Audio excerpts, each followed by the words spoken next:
Comment combattre la mauvaise haleine? Contrairement à ce que certaines personnes pourraient penser, cela n'est pas génétique. Si tu as tendance à sentir fort de la bouche, c'est parce qu'il y a des choses que tu manges, ou des choses que tu manges d'une certaine manière, ou des choses que tu consommes à un certain moment qui vont déterminer que tu vas puer de la bouche. Et aussi le fait que peut-être tu t'es pas lavé les dents et que tu as testé des combos à ne pas tester, tels que clope, café. Ça va pas aider, ok? Donc déjà, règle numéro 1, clope, café, à éviter.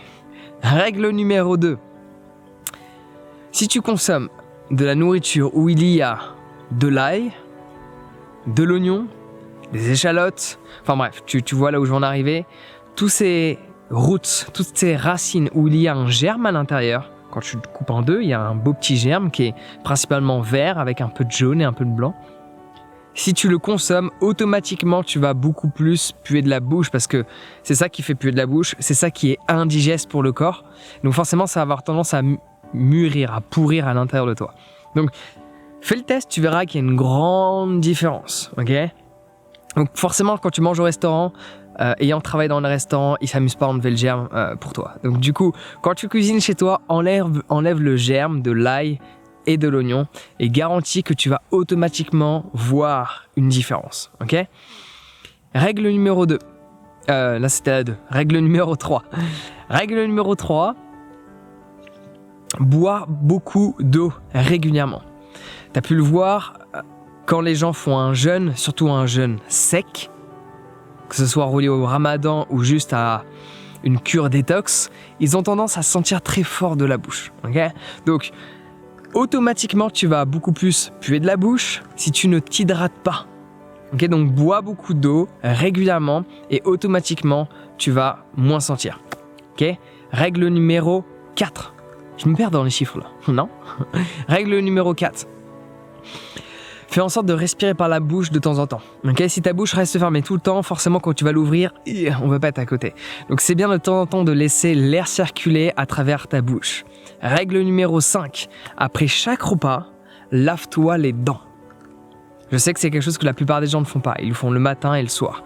Si j'ai les dents blanches, c'est parce que je me lave les dents après chaque repas. Quand je bois un café, j'attends 10, 20, 30 minutes avant de me laver les dents, sinon c'est pas très bon, ok? Et règle numéro 6, si je me suis pas trompé dans les chiffres et dans l'addition de ces règles. Règle numéro 6, les fruits, mange-les avant le repas et non pas en dessert. Parce que ça va pas dans le même endroit, tu vois? Et ça va tendance à pourrir parce que, bon, juste logique, le temps de digestion n'est pas le même entre des légumes et des fruits. Donc, mange les fruits en début de repas et non pas en fin de repas et garantis que ton haleine en sera différente. Et règle numéro 7, pour clôturer, tu sentiras automatiquement meilleur au niveau de ta transpiration et de ton haleine si tu consommes 100% végétal. Plus tu vas consommer de substances transformées et des substances animales, plus tu as tendance à sentir de la bouche. Donc ne me crois pas sur parole, fais le test avec tout ce que je t'ai partagé et tu pourras voir que ce que je te dis est vrai.